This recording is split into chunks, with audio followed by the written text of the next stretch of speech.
It's now time for What's Up Asheville, sponsored by the City of Asheville, with the host, Mr. Sam Parada, and here he is. Hey, welcome to What's Up Asheville here on What's Up Asheville, WRES 100.7 FM. I'm your host, Sam Parada, here for, I think this is the last episode of a Helene-related anniversary segments we've been doing. With me, we have Trey Irby, who is a colleague of mine with communications. How are you? Doing all right, Sam. Doing good. Yeah. We have Kiera Bulan. Last time she was here, she was not a director of sustainability, but now she is. What's up? Hey, Sam. And we have a special guest today. He does some work for the city, Pastor Charles Martin from the St. Paul Missionary Baptist Church. How are you? Fine, how are you? Doing great. Thank you for joining us today.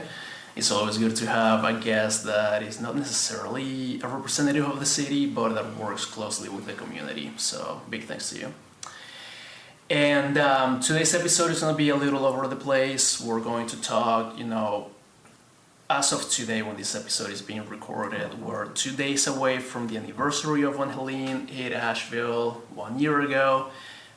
So I want to talk about, what it is that we all did during Helene, specifically at a community level, how we can mitigate some of the damages that were done, and how we can help each other in the future. We have some resources we can talk about. And in the past couple episodes, you've heard me talk a lot about my experience with Helene, so it's good to finally not have that happen anymore, but we'll see what happens.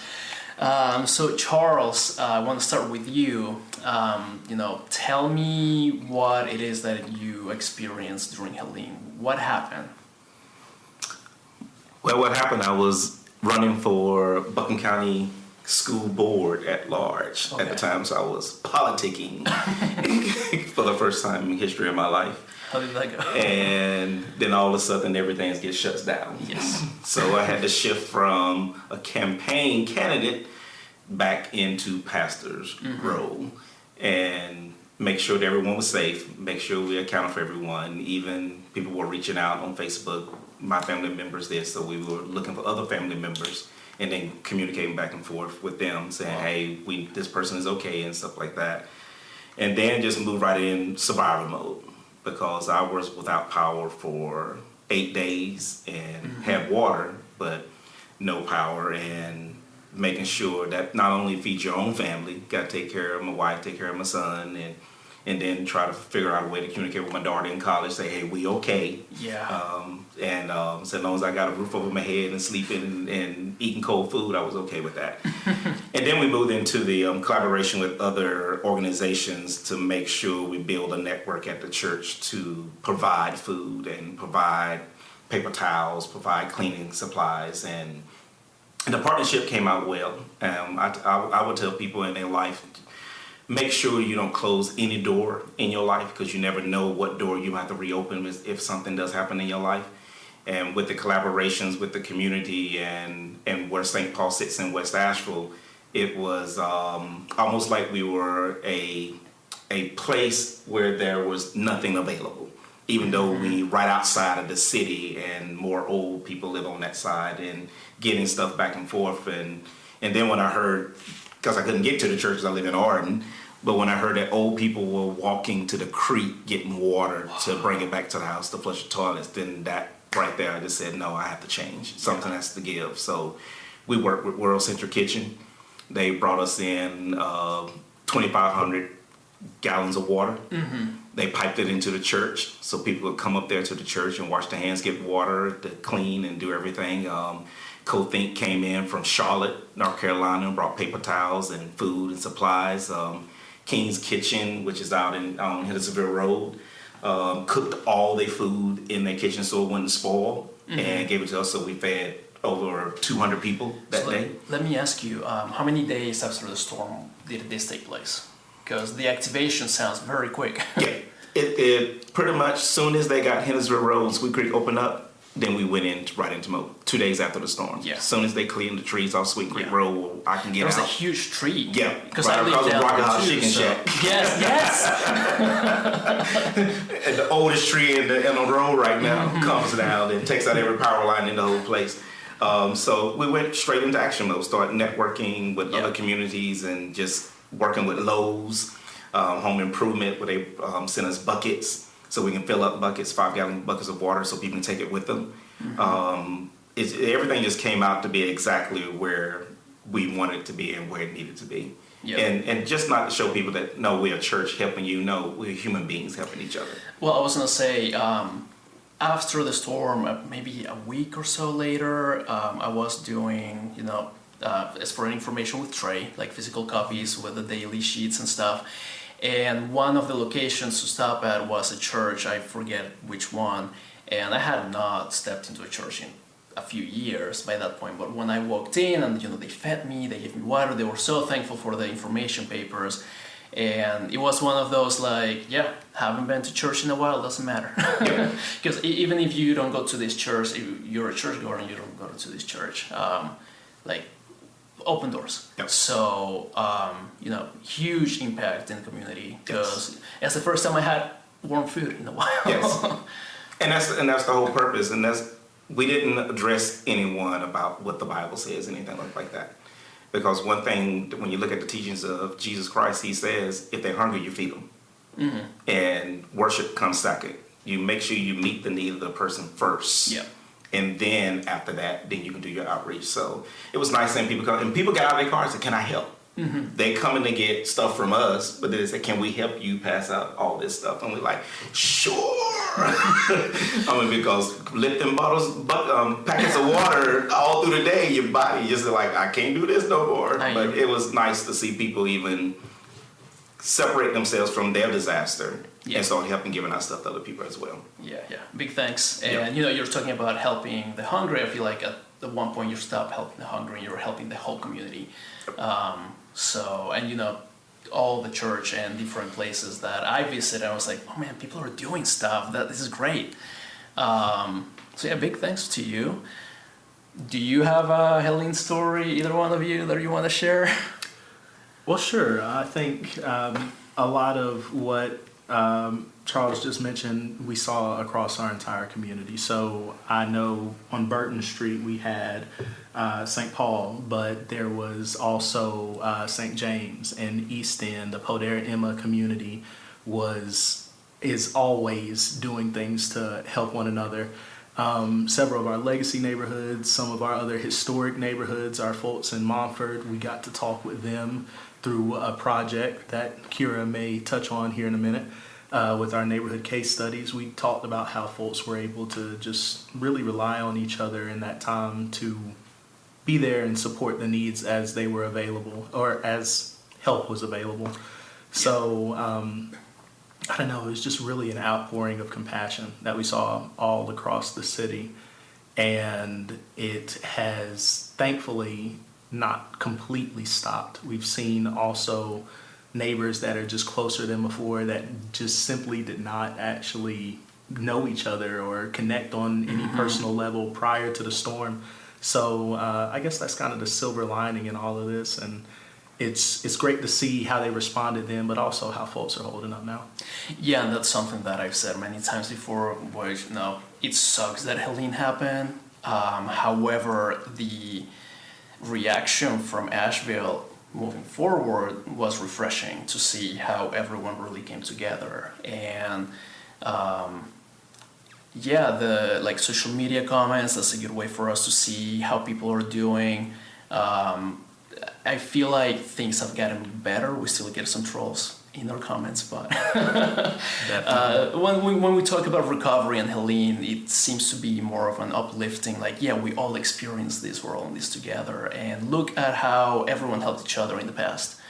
How about you, Kiera? Do you have, not a fun story, but a story worth telling? So fun. I actually live out in Black Mountain, so when the storm hit, I was at home there with my family, and we kind of, similar to what you were saying, Charles, nobody knew the extent. I mean, our power was out, obviously, our water was out, and then it's sort of an opening of realization of the impact of what happened in my neighborhood, in the community, in the region, sort of over time. I can't get down my driveway. I can't get down my road, and just kind of understanding what's happening to me from a personal perspective and with our family, but also really experience the way that people brought what they could to the problem at hand. And, in our case, one of the first personal problems was we couldn't get down our driveway, which blocked 5 other houses up our driveway. Not that there was anywhere to go, but if you wanted to get out, then... So we were just thinking, it's myself and my partner and then the neighbors, and then we're all kind of scratching our heads about this problem. We get out our wheelbarrows and we start trucking the gravel back up. It's a pretty long driveway. We're not the youngest, we're relatively fit, but that gravel, similar to water, like that stuff is heavy. So we're sweating, we're doing our thing. And then we lived just before the gates to Montreat, so the road was closed shortly beyond our house because the water and the things were all flowing down.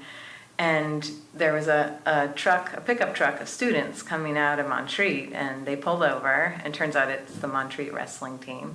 And they got out, 4 young men and a young woman in their little slides, because they're 18 and quite fit, and they start hauling the buckets of gravel up our driveway so that not only we can get out, but the 5 people beyond us. And that's sort of kind of snowball cascade of give what you can, ask for what you need, and just sort of be in new relationship with folks on a personal level. And we were able to repair the driveway in some time for what we needed so that I could get into work and pass out water and eventually help people do laundry and kind of meet the needs from my city role. And then the other thing we did at home, we have a little flower farm. And in this time of uncertainty and trauma, I mean, some neighbors' houses were half in Flat Creek, and people are experiencing, everybody's out of water, everybody's out of power.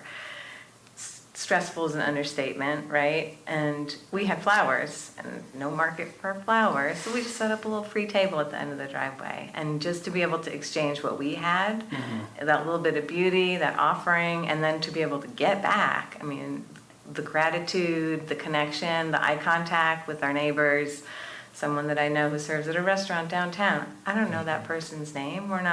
We don't know each other, but we recognize each other, and we had that moment of exchange. And I think in the worst of times we saw the best of humanity, and that was happening for us at our home.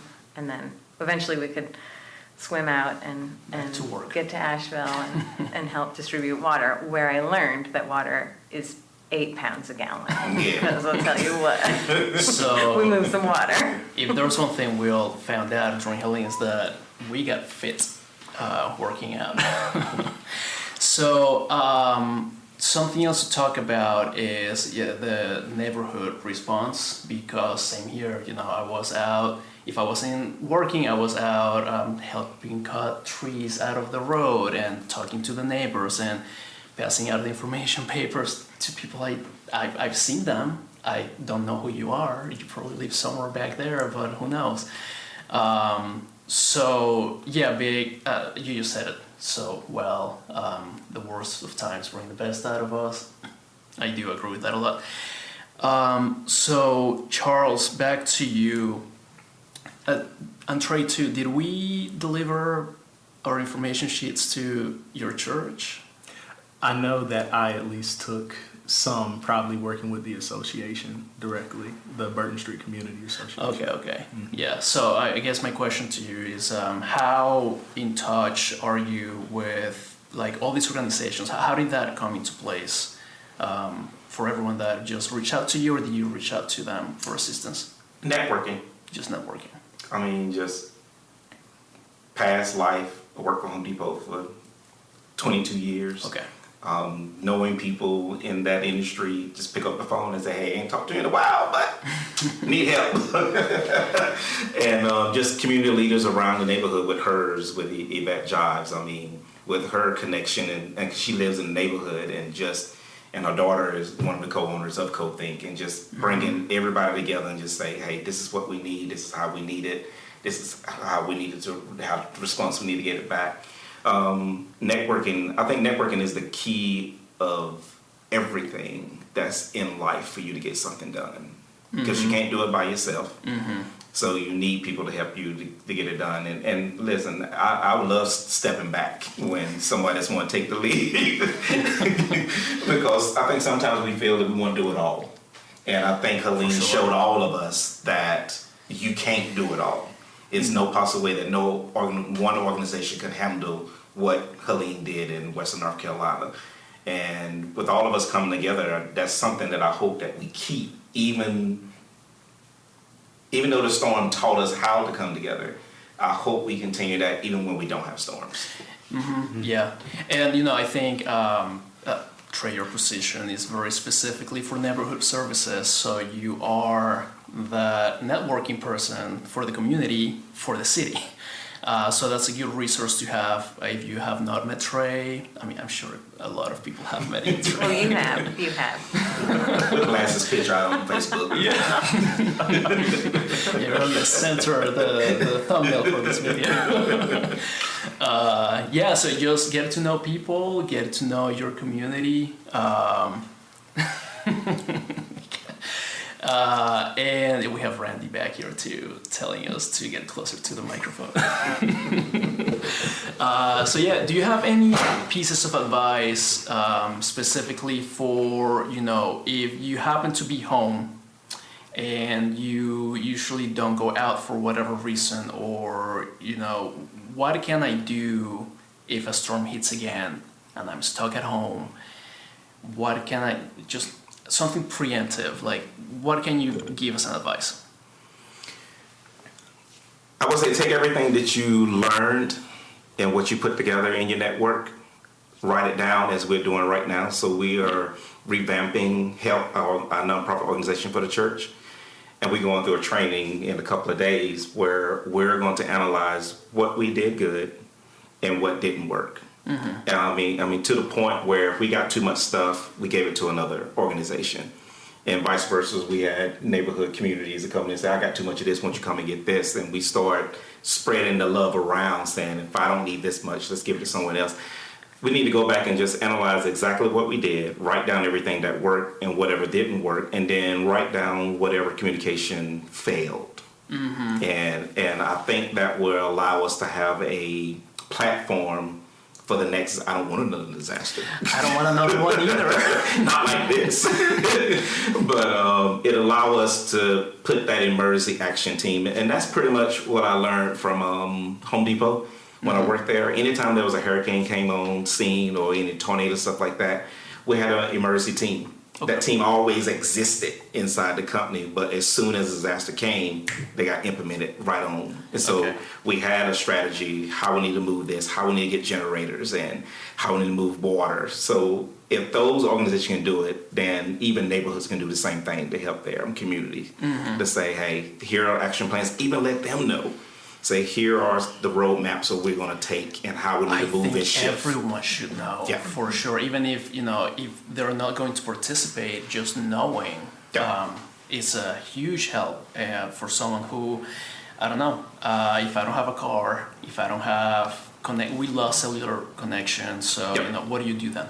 And that's stuff you need to learn, because my son never experienced nothing like this, and he said, "Have you ever?" I said, I experienced losing power, but it came back. Right. I said, we don't have snowstorms when I grew up here, but I told him this is called high glamping.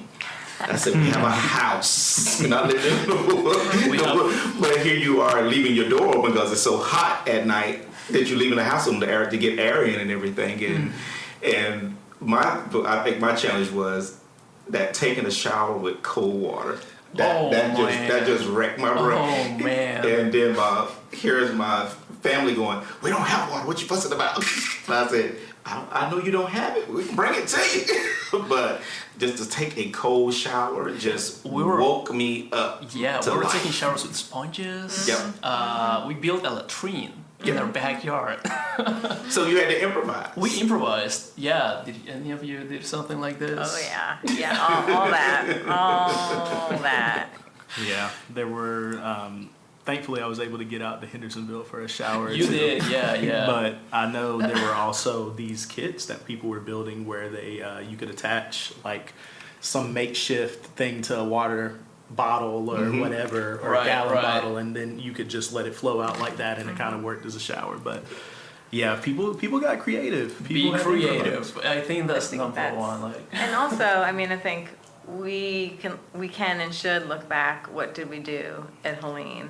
But also knowing that we don't know what the next disruption might look like. Yep. Also comes back to your point, Pastor, where those relationships, knowing where to go to make the plan to address whatever might be, having, your household preparedness, what's my emergency kit that might help me if it's a medical emergency, if the power is out, if I don't have water, if I need to evacuate, being nimble. But it really, that relationship and that network allows you to address whatever it is, because something will come and it won't be Helene.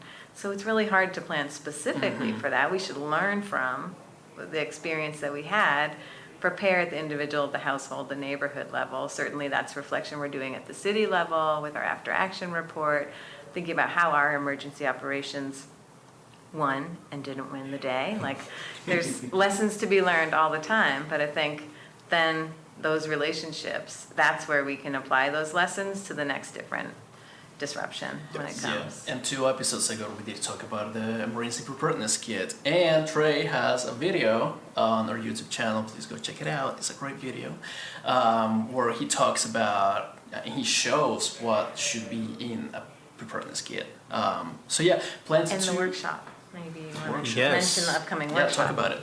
Yeah, we're actually doing an emergency preparedness workshop, but it's specifically focused on, more of a seminar really, specifically focused on building an emergency kit. So when you ask what is one thing you can do, well, that's one thing you can do in advance, being able to make sure you have 72 hours worth of food, water, lighting, just materials that are going to help you make it to where some service is able to get to you and help pull you out of that situation. And I've heard Jeremy Brooks and Chris Clark from Sustainability, they're going to be working on this seminar and actually presenting there, but something I've heard Jeremy say before, and forgive me if I'm butchering it, Jeremy, but an ounce of prevention is worth a pound of cure. Just being proactive.